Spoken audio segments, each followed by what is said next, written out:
अहोबिलं नारसिंहं गत्वा रामः प्रतापवान् नमस्कृत्वा श्रीनृसिंहम् अस्तौषीत् कमलापतिम्।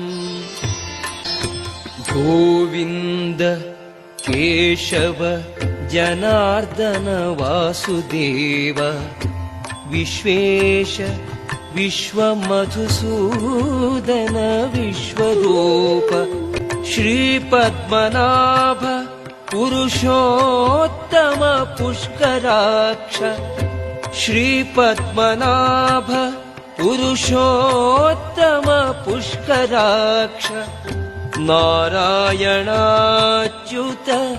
नृसिंह नमो नमस्ते। नारायणाच्युत नृसिंह नमो नमस्ते।